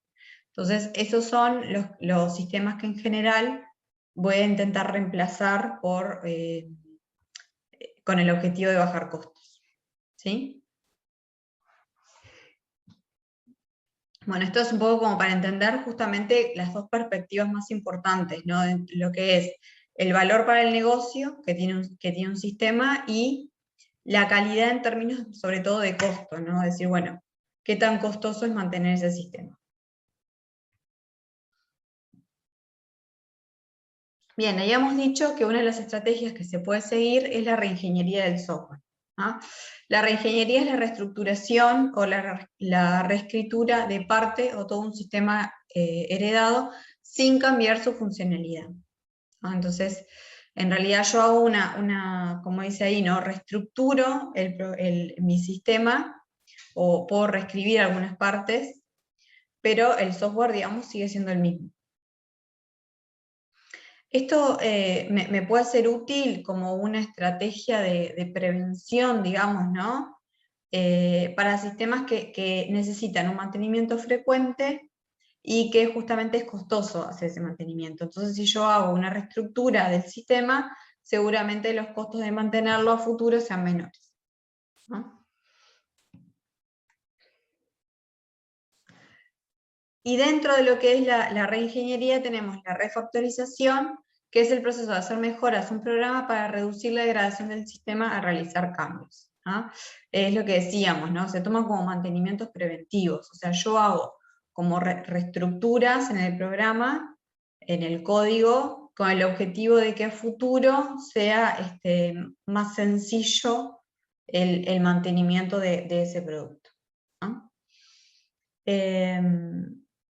Justamente el objetivo es mejorar su estructura, reducir su complejidad y hacerlo más fácil de entender, y justamente bajar costos. Esto es inherente a las metodologías ágiles, que es un concepto bastante utilizado, la refactorización, en donde cuando yo estoy cuando estoy planificando requerimientos en una metodología ágil, en realidad como que lo que se llama la refactorización o el refactory es continuamente parte de, o sea, yo estoy como continuamente viendo, bueno, cómo mejoro mi producto para incorporar esas nuevas funcionalidades que se van planificando en cada ciclo o en cada sprint. Bueno, ¿qué es importante tener en cuenta o sea, qué es lo que le da valor al negocio, ¿no? Por un lado, el uso del sistema. Si los sistemas son usados ocasionalmente o por un pequeño número de personas, el sistema puede tener bajo valor para el negocio, ¿no? Esto a la hora de evaluar también cuál es la mejor acción o cuál es la mejor estrategia a tomar para los sistemas que existen hoy en la organización. Los procesos de negocio que soporta ese sistema, ¿no? Un sistema puede tener un bajo valor para el negocio si fuerza que se utilicen procesos de negocio ineficientes, porque quizás yo estoy cambiando mi proceso de negocio o lo estoy haciendo diferente porque mi sistema no lo soporta de otra forma. La confianza, recuerden, este es un atributo de calidad subjetivo que vimos. Si un sistema no es confiable y los problemas afectan directamente a los clientes del negocio, el sistema tiene un bajo valor para el negocio, ¿no? Esto también decíamos desde las primeras clases, la importancia de la confiabilidad del producto de los usuarios, de que los usuarios se confíen en el producto.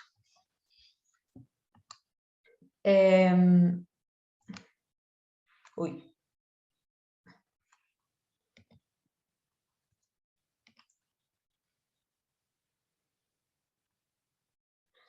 Bueno, las salidas del sistema, si el negocio depende de las salidas del sistema, entonces el sistema tiene un alto valor para el negocio.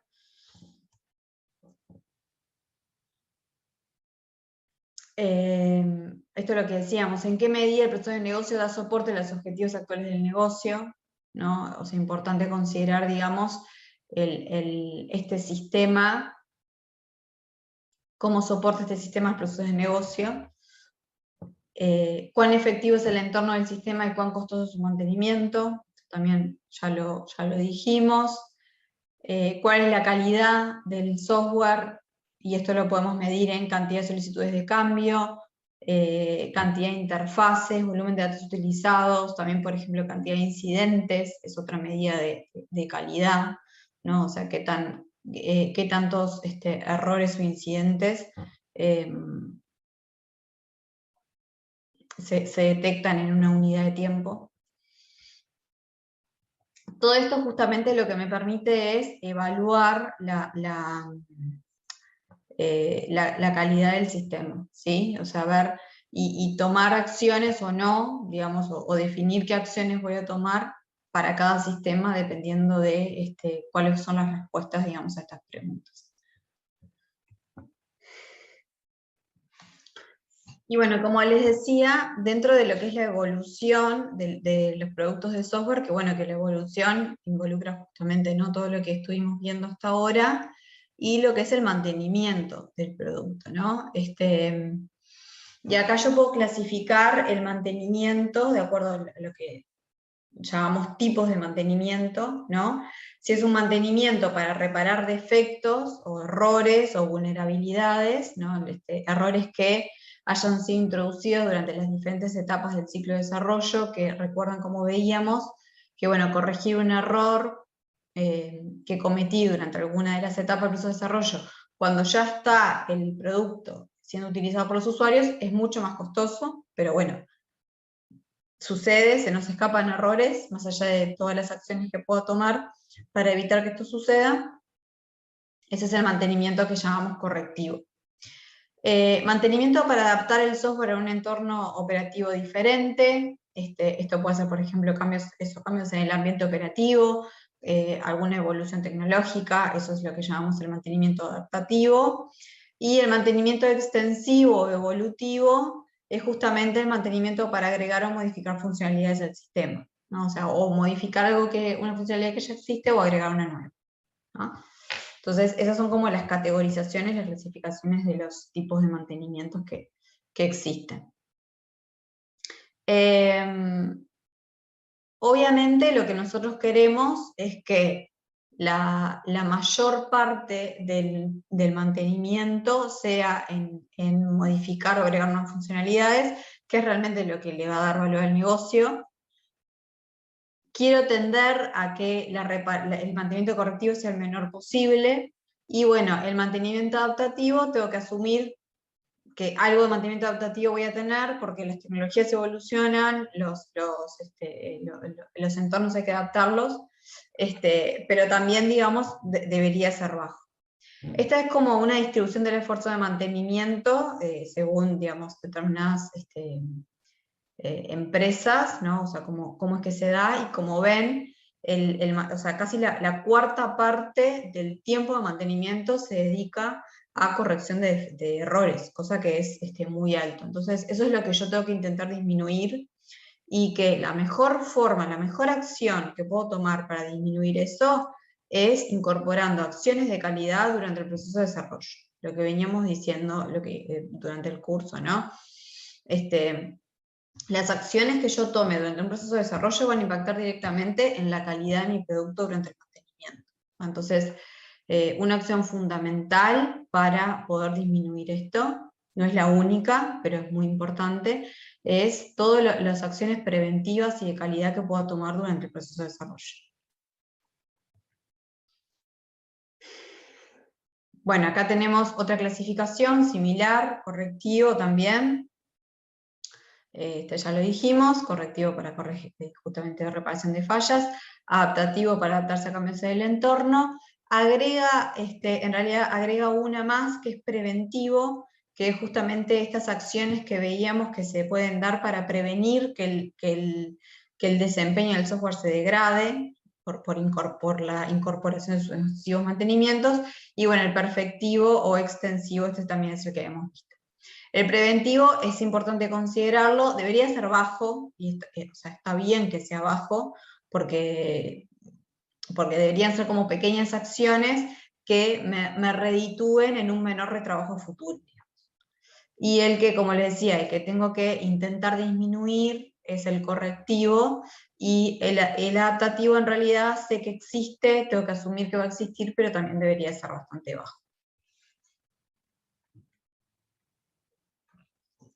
Bueno, esto ya lo hablamos, los costos de mantener un producto son bastante mayores que los del desarrollo, por varios motivos, por el tiempo que pasa, como les decía, un producto en desarrollo puede estar 3, 6 meses, 9, 12, en mantenimiento puede estar 5, 10, 20 años, entonces obviamente en relación, en proporción, siempre va a ser mucho mayor el costo. No es lo mismo cambiar algo que ya existe que hacerlo de cero. Hay muchas otras cosas a considerar, el análisis de impacto, como veíamos. El equipo de mantenimiento, que puede no ser el mismo y puede tener una curva de aprendizaje importante, y eso es costo, son horas del equipo que tiene que invertir en entender el producto. Falta de motivación, eso también, y es una realidad. Es mucho más motivante para un equipo hacer un producto de cero que estar modificando algo que ni siquiera él desarrolló. Como dice ahí, la tarea de mantenimiento no es popular.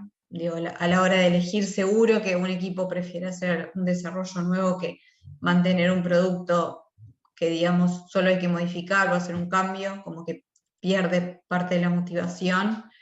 Y bueno, y en realidad lo que también decíamos de que con los sucesivos mantenimientos se va degradando la calidad del software, y eso hace que sea cada vez más difícil y más costoso el mantenimiento del producto a lo largo del tiempo. Bueno, entonces, los factores que inciden en el costo de mantenimiento, como decíamos, la estabilidad del equipo de mantenimiento, porque imagínense, un equipo de desarrollo, vos decís, bueno, un desarrollo que dura un año. Obviamente podés tener rotación de personal, pero va a ser mucho menor que la que tengas en un producto de mantenimiento en 10 años. Entonces, eso también va a afectar el costo. La responsabilidad, esto también lo hablábamos, de que bueno, alguien que está haciendo el desarrollo de un producto que no va a mantener, no está bien, pero seguramente no tenga los mismos cuidados que si realmente lo fuera a mantener, ¿no? En cuanto a lo que es la calidad y el diseño del producto. Bueno, la habilidad que tenga el personal que vaya a tomar el producto, que es un producto que no conoce, ver si conoce o no la tecnología, eso, ¿no? Que tiene que cambiar algo que no hizo y que no sabe cómo se hizo. Y esto que también dijimos, que los programas envejecen con el paso del tiempo, ¿no? Imagínense muchas manos modificando el mismo producto, obviamente tienen un efecto, degradan la estructura y hacen que el costo de mantenerlo sea cada vez mayor.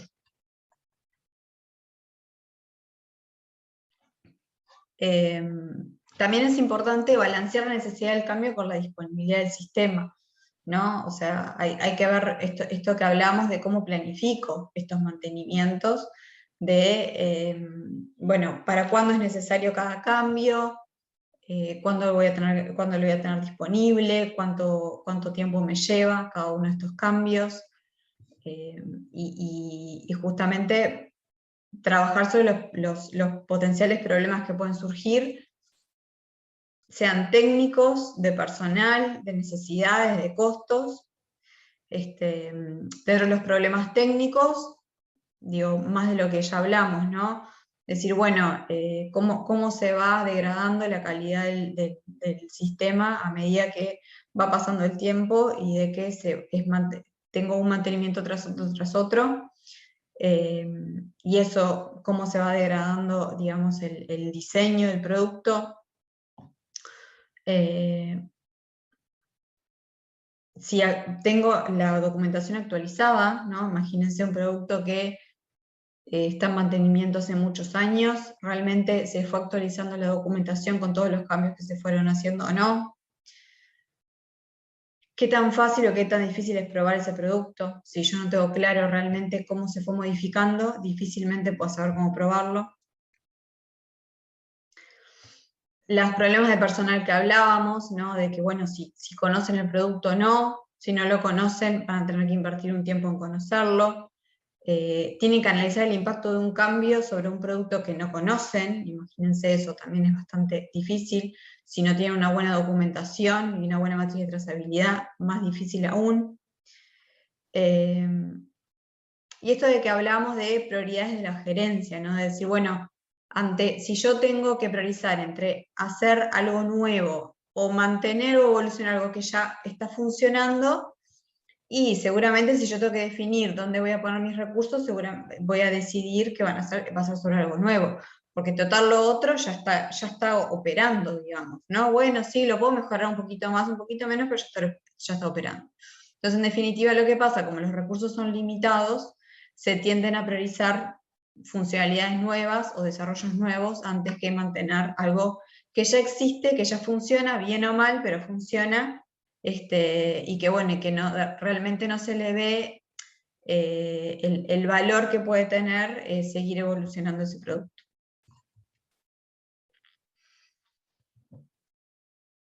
Esto ya lo habíamos hablado cuando vimos la fase de diseño, de lo que es la urgencia de la solución versus el principio de diseño, ¿no?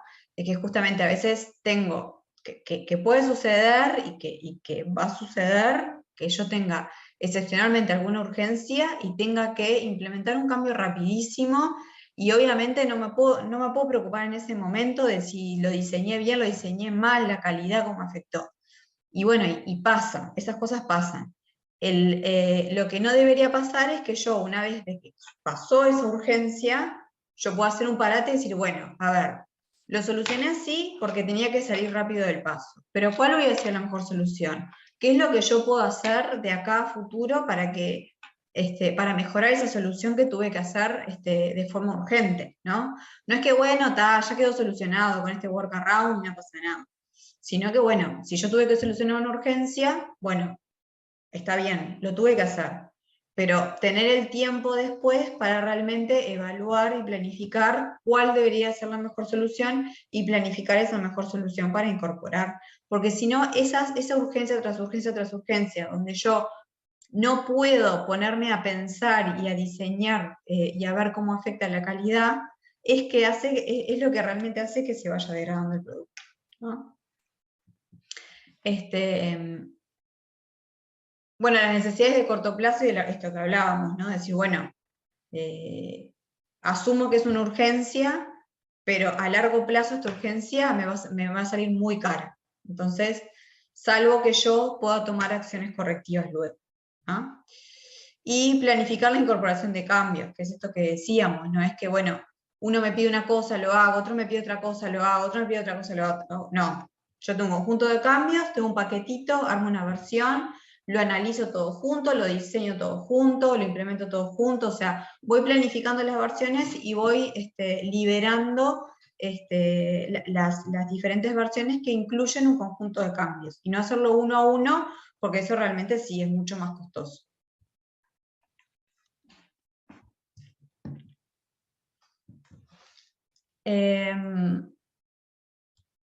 Bueno, esta predicción del mantenimiento tiene que ver también con esto del mantenimiento preventivo que hablábamos, de justamente ver, bueno, cuáles son, miren, como el principio de Pareto, ¿no? El 80-20. Se dice que también sucede, como no es la excepción, en los productos de software, que el 80% de los defectos están acumulados en el 20% de los módulos o los componentes. Entonces, bueno, justamente poder saber cuáles son los principales módulos o los más defectuosos o los que podrían causar mayores costos de mantenimiento, es lo que me va a también permitir aplicar acciones preventivas y disminuir los costos de mantenimiento a futuro. ¿Ah? Entonces, bueno, poder justamente predecir cuáles cambios son los que pueden haber, qué módulos van a afectar, de qué forma, cuáles son los costos, todo eso es como parte de la planificación del mantenimiento, y bueno, cualquier acción preventiva que pueda tomar, seguro me va a ahorrar mucho retrabajo y costo futuro.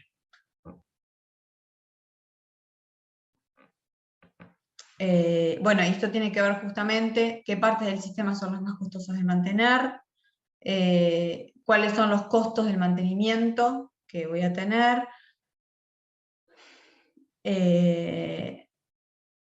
cuántas peticiones de cambio pueden esperarse, qué parte del sistema tiene más probabilidad de resultar afectadas. Entonces, sabiendo todo esto de antemano, puedo planificar el mantenimiento de una forma completamente diferente. Puedo estar preparado bueno, yo sé que, bueno, que estos son los módulos más defectuosos, entonces si tengo mantenimiento sobre esto, seguramente sea mejor. Si yo voy a tener muchos mantenimientos sobre módulos que yo sé que son defectuosos, bueno, lo mejor va a ser aplicar primero algún mantenimiento preventivo, hacer alguna, por ejemplo, refactorización, antes de empezar a modificarlo, porque si no, esas modificaciones me van a salir carísimas. Entonces, tener todo esto que llamamos predicción, claro desde antes, aporta muchísimo en poder hacer una planificación eficiente del mantenimiento a futuro.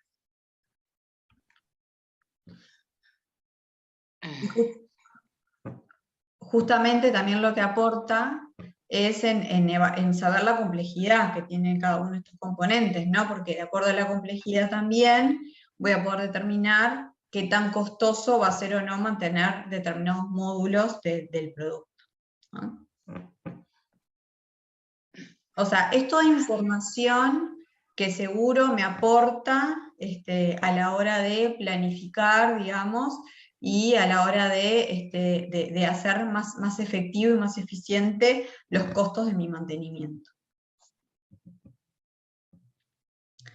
Y también, como todo proceso, medirlo, ¿no? O sea, si no lo mido, no sé cómo se viene ejecutando ese proceso, y no puedo tomar tampoco, no puedo definir ni proponer acciones correctivas. Entonces, saber cuántas... ¿Sí? Entonces, así más o menos de lo que quiere decir es que al momento de desarrollar el software, ¿verdad? Se pueden establecer diferentes puntos de control en ciertas partes que permitan como que facilitar el momento de que haya que se genere un cambio, pues. Que uno, previamente se conoce, obviamente conocemos el software, entonces pueden existir ciertos puntos de control en esa parte del software que ya uno previamente sabe que es como que más probable que se puedan generar esos errores, pues, no sé. En realidad es tener conocimiento, ¿no? Decir, bueno, yo sé que este es el producto que tengo que mantener. Entonces, si yo sé que hay determinados módulos que son más defectuosos, que hay otros que tienen mayor calidad o que tienen menor calidad, que tuvieron más defectos a lo largo del tiempo, que tuvieron menos, que me costó más o menos mantenerlos, o sea, manejar toda esa información, qué tan complejo es cada uno de los módulos, a la hora de planificar un mantenimiento, es información súper valiosa, justamente para saber, decir, bueno, si mi cliente me va a priorizar muchos mantenimientos que van a modificar módulos que yo sé que son defectuosos, entonces, si yo ya lo sé de antemano, seguramente lo que hago es primero planificar mantenimientos preventivos para mejorar la calidad de esos módulos y después hacer los cambios sobre los módulos. Si yo esa información no la manejo, lo que me va a pasar es que al momento de modificar ese módulo que es defectuoso, pero yo no sabía, en vez de llevarme 10, me va a llevar 100 hacerlo. ¿Ah? Entonces, lo que quiere decir es eso, cuando yo más conozca mi producto, que está en producción, digamos, el producto que está en mantenimiento, que está en etapa de evolución, mucho más efectivo y eficiente voy a poder planificar ese mantenimiento, teniendo en cuenta, considerando esa información, digamos. Okay. Y bueno, y también lo que estábamos diciendo de poder medir el proceso, ¿no? Es decir, bueno, poder saber cuántas solicitudes tuve, de qué tipo, cuánto tiempo me llevó cada solicitud. De acá también, o sea, de estas métricas del proceso, también puedo saber cuáles son como los componentes más defectuosos, los que me llevan más tiempo de mantener. Y siempre, o sea, cuando empiezo a ver estas métricas, el 80-20 aplica. Voy a ver que siempre hay como una pequeña cantidad de módulos que se llevan la mayor parte del tiempo de mantenimiento. Entonces, al ver eso, digo, bueno, ¿por qué? ¿Qué está pasando ahí? Y puedo tomar acciones preventivas para disminuir posibles costos y retrabajos a futuro.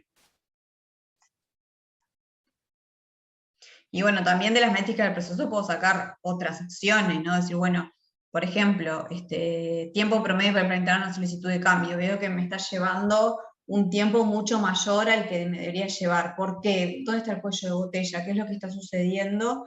Que el tiempo que me lleva a implementar un cambio es tan alto.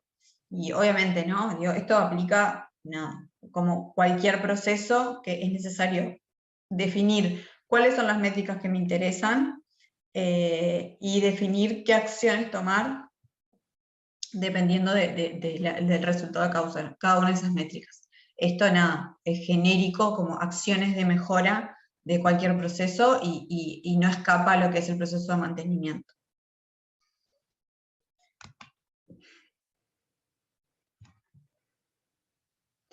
Bueno, y por último, esto es y ya estamos terminando, quería introducirles un concepto que en realidad en los últimos años se está como escuchando bastante, que es el concepto de deuda técnica, ¿no?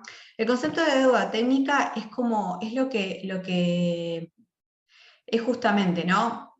Lo que dice ahí, la deuda de trabajo, o sea, el costo que tengo a futuro por no aplicar, como dice ahí, las prácticas aconsejadas del desarrollo de software, ¿no? Esto que nosotros decíamos es por tomar una mala decisión, por ejemplo, de diseño, en este momento, o mala en el sentido de que quizás yo sé que no es la mejor decisión, pero bueno, tengo que salir rápido y es lo que puedo hacer ahora, entonces tomo esta decisión. Digo, ya sé que no es la mejor, pero bueno, pero eso, ¿qué costo tengo a futuro? Esa es la deuda técnica que voy generando en mi producto, digamos. Ese costo y retrabajo que tengo a futuro por no cumplir con determinadas pautas o buenas prácticas de desarrollo de software en el presente, digamos. En general, el principal motivo es justamente disminuir los tiempos de entrega. ¿Por qué yo voy tomando estas malas decisiones, digamos? ¿Por qué yo, sabiendo que en realidad no es el mejor diseño, lo hago igual? Y bueno, porque tengo la urgencia de salir, porque tengo tiempos ajustados, o porque tengo la presión, bueno, no quiero pensar que es porque no me importa nada y diseño mal y no me importa. En general, el principal factor que afecta a que se tomen estas como malas decisiones que tienen un impacto de retrabajo futuro, es justamente los tiempos ajustados que tenemos. ¿Ah? Se adquiere una deuda técnica cuyos intereses se tendrán que acabar pagando y supondrán mayor cuantía cuanto más tiempo pase. Es como vieron, acá hace la analogía con el crédito financiero, es decir, bueno, yo cuando pido un crédito tengo liquidez a corto plazo, pero a largo plazo los intereses, si van a pedir un préstamo, nunca hagan la cuenta de lo que van a terminar pagando, porque en realidad, sí, yo en el corto plazo tengo el dinero, pero a largo plazo los intereses pueden duplicar, triplicar, cuatriplicar el saldo que yo solicité. Entonces, es similar, ¿no? O sea, decir, bueno, ahora en el corto plazo, buenísimo, salí, tenía un mes, cumplí con el mes, buenísimo, pude cumplir con lo que quería. En el corto plazo, genial. Ahora, a largo plazo, ¿cuánto me sale haber podido cumplir con ese mes? ¿No? Y vuelvo a repetir, estas cosas pasan, y es normal que pasen, y es como bastante inviable pensar que no voy a tener que tomar una una decisión, en algún momento no voy a tener una urgencia y no voy a tener que tomar una mala decisión de decir, bueno, tengo que salir con esto y salgo así y listo. El tema es qué acción tomo después, ¿no? O sea, si yo sé que tomé una mala decisión o que no tomé la mejor decisión, bueno, lo hice, buenísimo. Ahora, paro. ¿Qué es lo que tendría que hacer? Esto. Bueno, lo planifico y lo hago. No es que bueno, ya está, ya pasó, ya hice lo que, ya la mala decisión está tomada y listo. O sea, no debería ser esa la actitud, digamos, y la acción, sino que bueno, en el momento lo tuve que hacer porque era una urgencia. Lo hice. De ahora en más, ¿cómo hago para, digamos, mejorar eso que pude haber hecho, eso que no hice bien, o para revertir esa situación, digamos, ¿no? Porque cuanto mayor es el tiempo, mayor es la deuda técnica que voy generando.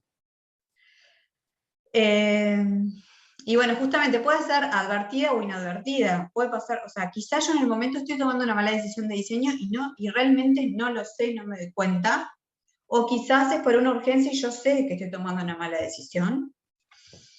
Y puede ser prudente o imprudente, en el sentido de que, bueno, yo en realidad hago una relación costo-beneficio y digo, bueno, asumo este costo y listo, o ni siquiera lo hago, digo, bueno, ya está, salgo del paso y no me importa el costo que pueda tener esto a futuro, ¿no?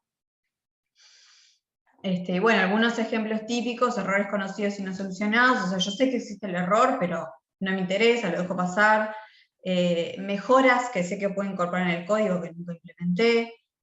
Pruebas insuficientes o de mala calidad, documentación desactualizada, arquitectura no escalable, rigidez para actualizar nuevas tecnologías o plataformas, o sea, son como pequeñas cositas, pero que a lo largo del tiempo, para mí la analogía con el crédito es muy buena, ¿no? Eso, o sea, a lo largo del tiempo, los intereses te van matando cada vez más, digamos. Y esto del lado técnico es lo mismo, o sea, es como algo que yo por un beneficio en el corto plazo genero un costo mucho más alto en el largo plazo, ¿no?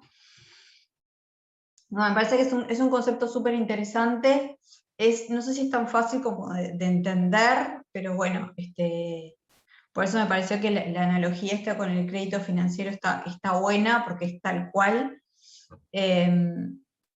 Y es parte de lo que venimos hablando, es decir, bueno, puedo tener que tomar decisiones no muy buenas en el corto plazo, pero lo importante es saberlo, ser consciente y tomar acciones preventivas luego, para que eso no termine siendo una bola de nieve, para que, bueno, porque bueno, ahora tomo esta mala decisión, el mes que viene otra, y dentro de 3 meses otra, y ese conjunto no me gusta llamarle malas decisiones, pero bueno, no las mejores decisiones que pudo haber tomado, eso es lo que termina degradando la performance y la calidad de los sistemas de mantenimiento. El conjunto de no tan buenas decisiones, digamos. Si uno es consciente de eso, entonces puede mejorarlo. Aunque no sea en el momento, lo puede mejorar, ¿no? Y eso es como lo más importante. Una consulta, en un proceso de Scrum o de metodología ágil que te dé como un contacto más cercano con el cliente, habría que comunicar digamos, esta especie de deuda técnica en el sentido de, bueno, mirá, quizás te puedo dar esto, pero no es la manera correcta o puede haber cosas que tengamos que a futuro corregir, como decías, o no sé si es Sí, que se debe comunicar o no. a ver, en general sí, se comunican estas cosas y en realidad el cliente, salvo que es un cliente técnico, el cliente en general te va a decir, haz lo que tengas que hacer, pero yo esto lo necesito en una semana.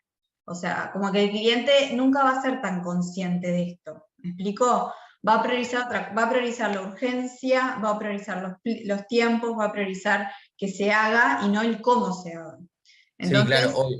Pero siempre quizás, justamente está bueno comunicarlo para que entiendan, mirá, yo esto te lo puedo hacer en una semana, pero mirá que esto puede tener un impacto tal, tal y tal, y a futuro voy a tener que planificar esto y esto para mejorarlo. O sea, está bueno que el cliente sea consciente de eso, porque en general ellos eso no lo ven. Si es un cliente técnico, sí, pero si no es un cliente técnico, que sucede muchas veces, no le importa.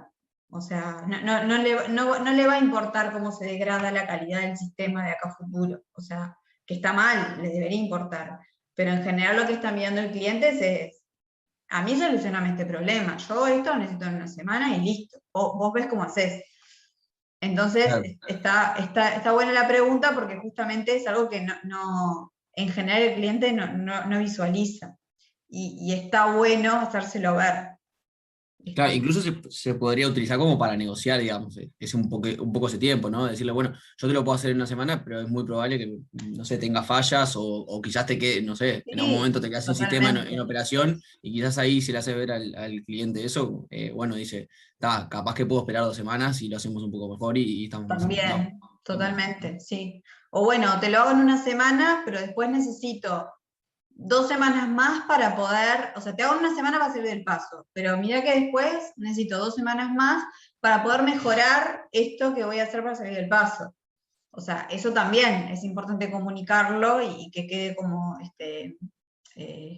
plasmado, es decir, mira que te doy una solución rápida, pero no es una solución buena. Para hacer una solución buena necesito más tiempo. ¿Ah? Y bueno, y a veces el cliente te va a decir, no tenés más tiempo y no me importa, dame la solución, que no me importa la solución que sea a corto plazo, o a veces hay clientes que realmente lo entienden y lo valoran.